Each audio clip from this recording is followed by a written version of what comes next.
Supporters et supportrices des Lions Indomptables, bonjour et bonne année. Ok, petite vidéo avant avant le début de la CAN.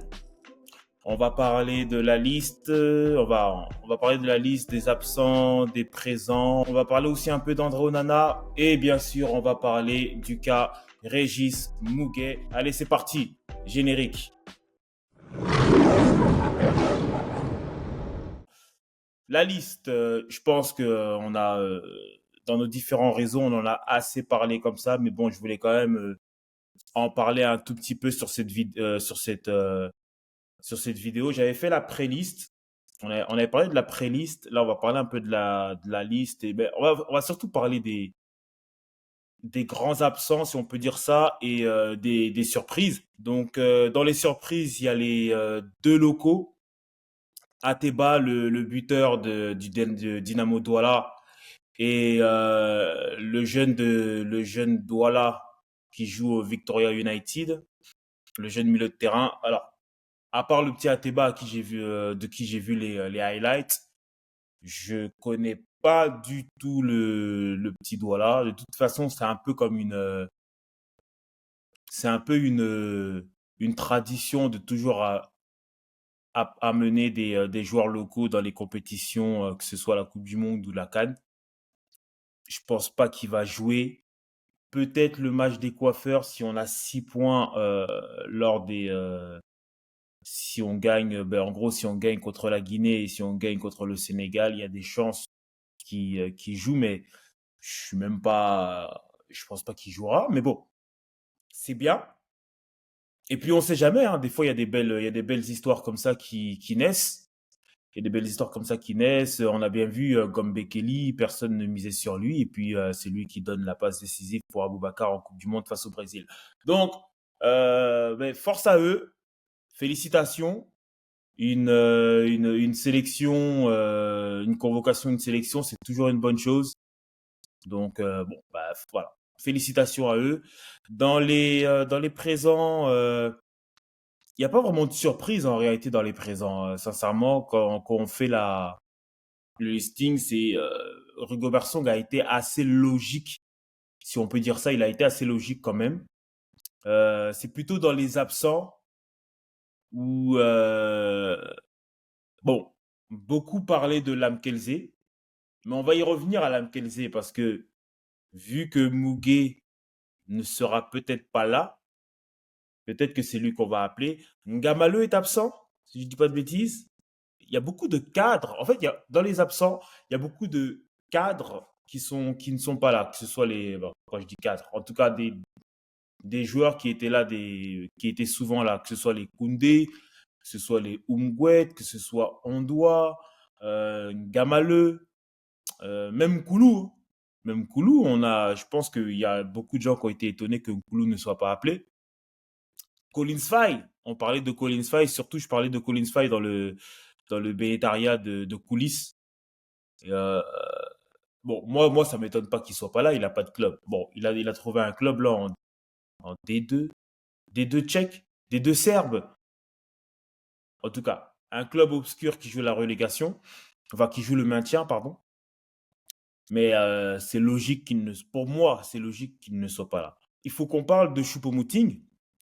Choupo-Moting, bah, j'ai l'impression que, à moins qu'il soit appelé, mais bon, ça m'étonnerait qu'un un joueur de la stature de Choupo-Moting soit appelé comme ça à la dernière minute.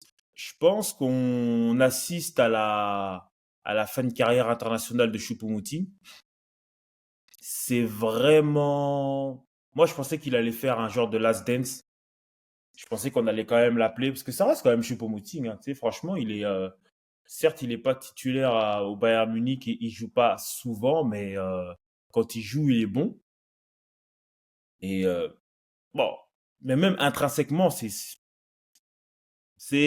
je sais pas si c'est un accord en commun entre le staff et lui.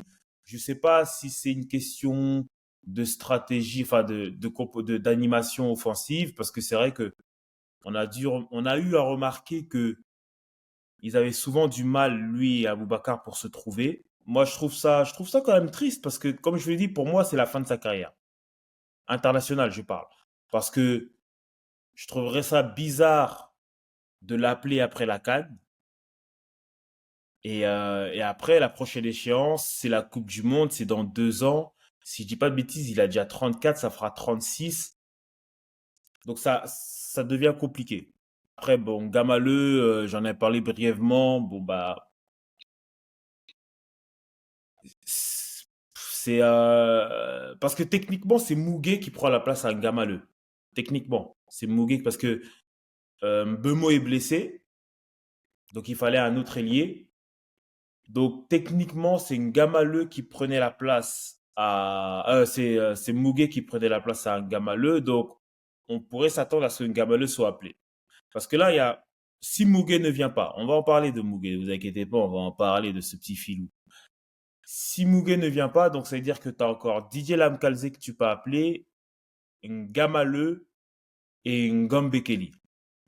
Ngombekeli, c'est vrai qu'il peut jouer ailier, mais j'ai l'impression que Song le voit plus en genre de arrière droit ou piston droit. Mais à la base, il peut jouer ailier droit. C'est un ailier droit. Ngamaleu, il a pour lui aussi qui joue des deux côtés. Il connaît la sélection. Et après, il y a Didier Lamkalze.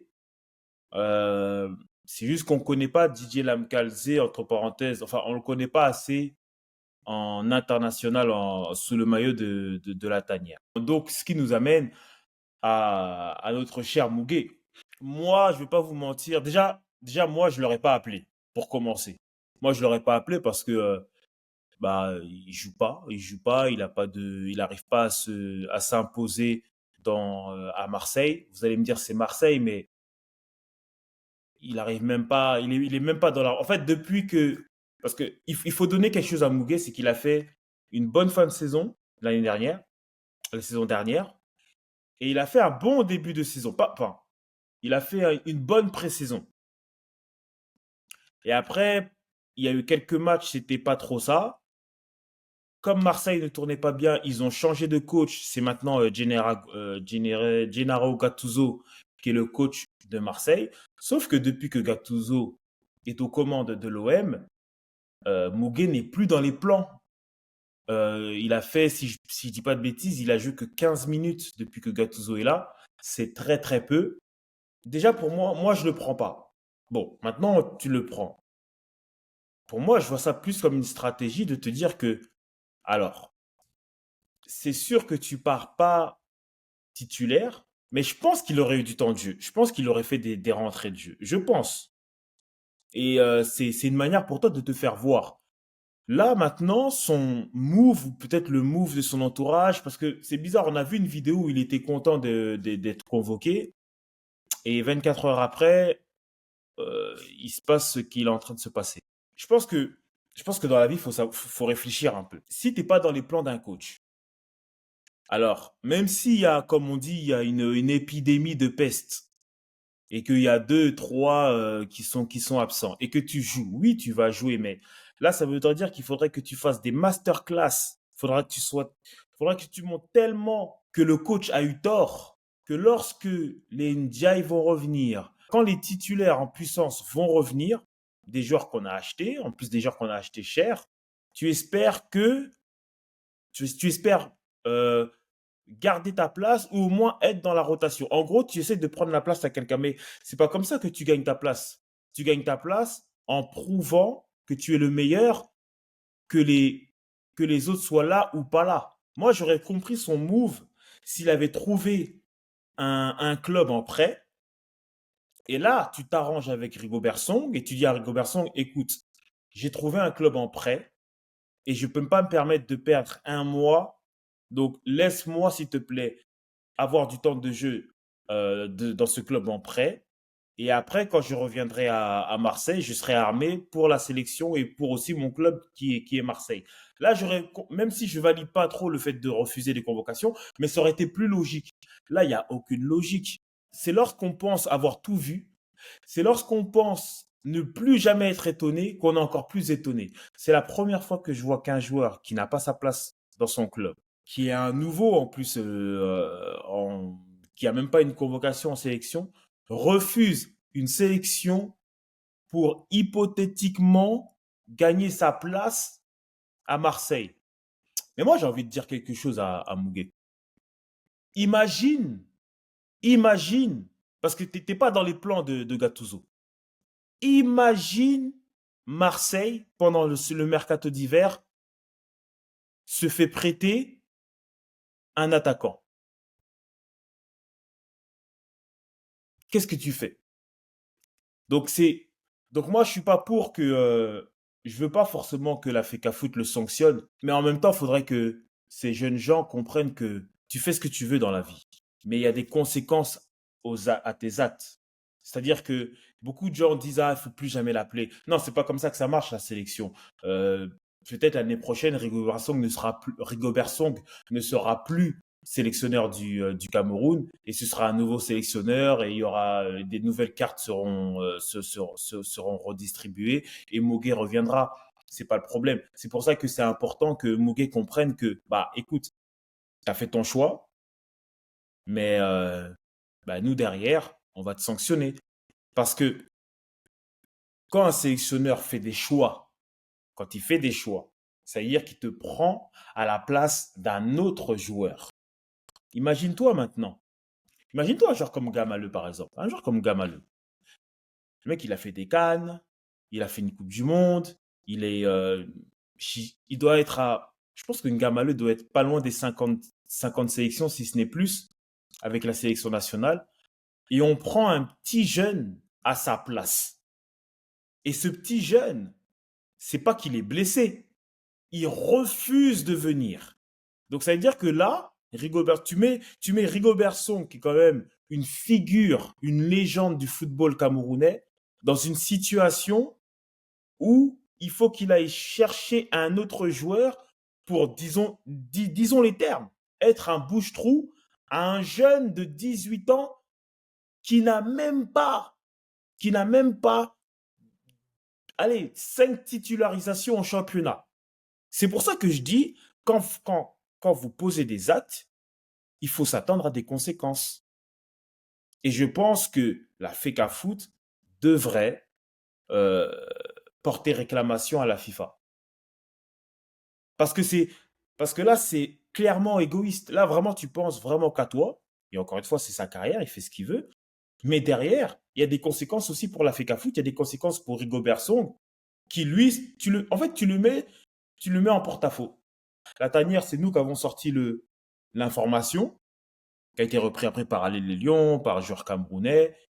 Mais maintenant, ça devient international.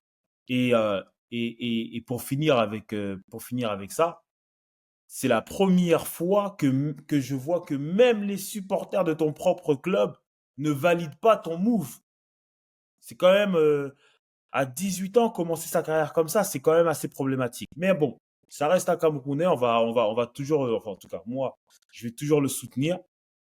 Mais j'espère que tu sais ce que tu fais. Et bon, ben, bon courage pour la suite. Ah oui, et on finit par André Onana, la rumeur de, enfin la rumeur. Alors là, ce qu'on sait, c'est que André Onana jouerait le match le 8 janvier, ouais, le 8 janvier face à Wigan en FA Cup, si je dis pas de bêtises. En tout cas, c'est un match de Coupe d'Angleterre. Beaucoup se disent pourquoi il reste. Moi, sincèrement, les gars, ça me choque pas qu'il reste jouer ce match de Cup. Oui, on aimerait qu'il joue contre la Zambie, si je dis pas de bêtises.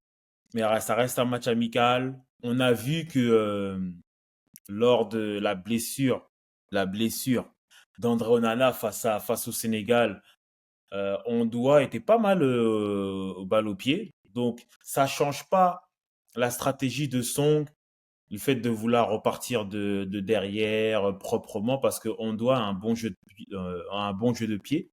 Maintenant, le problème qui se pose pour André Onana, c'est si il joue le match face à Tottenham, qui est, oui, un match très important pour Manchester United, mais le match est le 14. Et le premier match du Cameroun, c'est le 15 face à la Guinée. Donc on s'imagine bien que André Onana ne jouera pas si jamais c'est confirmé, on s'imagine bien que André Onana ne jouera pas face à la Guinée. Et là, moi, ça me pose quand même un peu problème. Ça me pose un petit problème. Alors, ça me pose un petit problème dans le sens où si Song était au courant depuis le début, c'est-à-dire que depuis le début, André Onana avait parlé avec lui, il lui avait dit, écoute, ça se peut que je joue contre Tottenham, qui est un match super important, est-ce que c'est possible de? S'ils sont d'accord, bon, je pars du principe que on joue avec Ondoa face à la Guinée, et normalement ça devrait passer. Mais s'ils sont pas mis d'accord et que Rigobert Song le sait comme nous sur le tas, là ça pose un peu problème parce que en réalité tout est une question de savoir si le staff et si ses coéquipiers sont d'accord avec ça. Si les coéquipiers d'Onana sont d'accord avec le fait que ok vas-y il y a pas de souci, joue ton match et après tu viens nous rejoindre contre le Sénégal qui est le match important. Et si jamais on n'a pas réussi à avoir les 6 points pendant les 2 premiers matchs, il y a la Gambie et après on finit la compétition. Moi-même, ça me pose pas de question, ça me pose pas de problème. Mais si l'équipe n'est pas d'accord avec ça, si le sélectionneur n'est pas d'accord avec ça, là, ça pose un autre problème. Parce qu'il y a déjà le cas Muguet et on n'aimerait pas avoir un cas Onana parce que n'oubliez pas que la dernière compétition du Cameroun, la Coupe du Monde, on sait toujours pas les raisons de son départ, mais André Onana est, je pense, quand même le premier joueur. André Onana est quand même le premier joueur parce que même Anelka, parce qu'Anelka, lui, il avait été sanctionné par ça. Donc, allez, on va dire, avec depuis Anelka, on n'avait jamais vu ça qu'un joueur quitte la compétition sans trop de raison durant la Coupe du Monde, qui est quand même la plus grande compétition sportive du monde. Et disons les termes, Onana a mis le Cameroun dans une situation un peu inconfortable, si ce n'est pas, si c'est pas pour dire d'autres termes.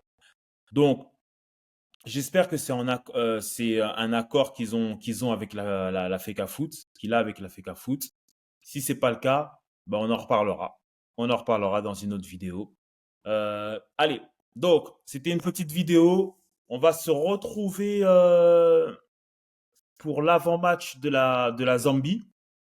Alors, suivez-nous. N'oubliez pas de nous suivre sur tous nos réseaux, que ce soit déjà likez la vidéo, abonnez-vous, commentez. Sincèrement, je vais pas vous mentir, je suis quand même assez content des résultats, des nombres de vues, des nombres de likes. Je pensais pas qu'on allait être autant suivi. Et je tiens à vous remercier, ça fait vraiment plaisir. Donc, likez, continuez. C'est sûr que le rythme des vidéos va augmenter avec la CAN. On va parler de l'avant, comme je vous l'ai dit avec Booms, on parlera de l'avant-match, à l'avant-match de la Zambie. On parlera de l'avant-match, bien sûr, de la Guinée. On fera comme un récapitulatif un peu de. C'est pour ça que j'ai pas trop parlé de la liste parce que je pense qu'on va en parler plus avec Booms. Suivez-nous sur le réseau TikTok. On fera des lives TikTok, Twitter, bien sûr, Instagram. Objectif les 5000 abonnés. Objectif les 5000 abonnés. J'espère qu'à la fin de la CAN, on sera à 5000 abonnés. Je compte sur vous pour faire tourner notre chaîne. C'est grâce à vous qu'on est là. Merci beaucoup. Allez, c'était le dé de la tanière 237. Allez les lions.